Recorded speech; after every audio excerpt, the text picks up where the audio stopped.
Hello and welcome to the Writer Review. My name is Eric Writer, and we're going to be looking at the 1999 movie titled Message in a Bottle. And Message in a Bottle was directed by Luis Mandoki, and it was based on a novel by Nicholas Sparks, and the script was written by Gerald DePego. And it has a star-studded cast, including Kevin Costner, Wright, Penn, the late Paul Newman, and Illeana Douglas, amongst many others. And the genre of the movie is a romantic drama, and the duration is 133 minutes, so that makes it 2 hours and 11 minutes long. And the plot of the story goes a little something like this. Teresa Osborne, played by Wright Penn, is a journalist, single. She's a divorced mom who works for the Chicago Tribune. She goes on vacation to North Carolina and discovers a whole bunch of bottled letters with notes in them, and it was supposed to be written for somebody named Catherine. These letters were so well written in such detail and honesty that she wants these letters printed in her paper. This led her to a lonely widow named Garrett Blake, played by Kevin Costner, who's a professional boat builder, and he is a widow who lost his wife Catherine at a relatively young age. Once they get to know each other, they sort of like drown their sorrows and progressively start a little romantic interlude between each other, as I guess either a way to seek comfort or reassurance, whatever the case may be. I guess you could say they found some happiness through their grief and misery. She completely never tells Garrett that she found these letters, and eventually, once her vacation time is over, she returns back home to Chicago. His letters eventually go into print, and her career as a journalist really flourishes. One day, Garrett actually makes a surprise visit to Chicago to visit Teresa and her son Jason. But eventually the relationship breaks off once Garrett finds his letters that he wrote in her drawer, and angrily goes home by himself. A year later, his father, Dodge Blake, played by Paul Newman, tries to tell Teresa that Garrett had sadly died at sea while trying to save another life. And one of his final letters that he wrote before his death says that he's finally forgiven Catherine and eventually found a new love in Teresa, and it was a love that he must fight for. But of course, it ends in a tragic way. So I guess in a way he may have found his happiness before he died. And just like I guess his wife, he also kind of died unexpectedly too. Here is sort of my opinion of the movie. It's a simple adult story of grief and finding a means of comfort to heal the unfixable wounds of someone you love who has died. The pacing may be kind of slow, but the romantic scenes are just fascinating, and the performances are very well executed. What turned me off, of course, was the ending, because I really wanted to see Teresa and Garrett, overcome the unrepairable obstacles that they face in search to regain happiness. At least to some extent. If you're looking for something like entertaining or really spontaneous, quick-paced or stuff like that, well, it's not really that entertaining, to say the least. I mean, like I said, the pacing is actually quite slow, and it might be a little too much of a bit of a tearjerker for any kind of entertaining merit that is in the movie. However, though, I'll say one thing, that the characters and the performers succeed in keeping their characters real. And this could probably be, the characters portrayed here could be somebody you may know. Because it reflects upon anybody who has lost a loved one.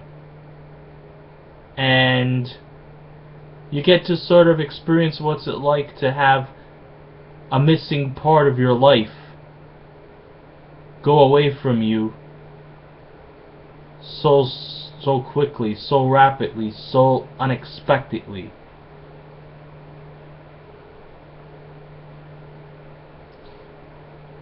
I would have liked to have seen more of the progressive relationships between Garrett and Teresa, but the story of grief just seems to outweigh the romantic interludes. As I was saying, the performances were excellent. Kevin Costner plays the role that we all know him through familiar, the rugged, strong-willed, strong-hearted, but somewhat vulnerable individual who just plainly misses his wife. Wright Penn also turns in a passable performance, but I just didn't find anything as uplifting as some of the roles that she has been in the past. Paul Newman sort of steps aside from the leading role spot to playing a more smaller supporting role as Garrett's father Dodge. Plus he adds some much needed comic relief from what is to be a rather melancholy, sentimental film,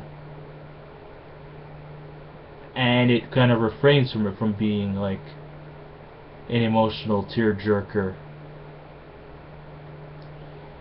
I gotta give a big hand to Caleb Deschanel for the amazing cinematography. The views of the coastline areas was purely gold. Even though the setting of the movie is in North Carolina, the bulk of the story actually, surprisingly enough, takes place in Maine, not North Carolina. But still, you know, the picturesque landscapes were really spectacular. Plus also the settings in Chicago really truly bring this imagery to life. And the scenery, for those who love scenery, well, there's plenty to look. It's really the main meal ticket to this movie. So to summarize, this is definitely visual eye candy. The performances were top notch, and the romance that manifests between Teresa and Garrett really score high points in that area. The big weaknesses is the slow pace, but I guess maybe that is probably done on purpose to give more development to the characters, but I still think the pacing could have been maybe just a tad bit more better. The length of the movie, it's a little too long, but then again, I don't have ADHD, so I could forgive that. And the uneventful scenes are just not up to par. The ending does not lift your spirits, but instead it takes you aback. Like, why did this happen? This did not really fit into the plot. It seemed very awkward and somewhat illuminating. I mean, I didn't really expect, nor did I really want Garrett to die, because, you know, he was a likable individual, and that we genuinely felt sorry for the man. And I felt like I wanted to seek some comfort into this individual who's lost his wife and just can't seem to overcome his grief. He feels both angry that his wife left him, sad because she's dead, and confused, like, where do I go from here? That explains the bottled letters.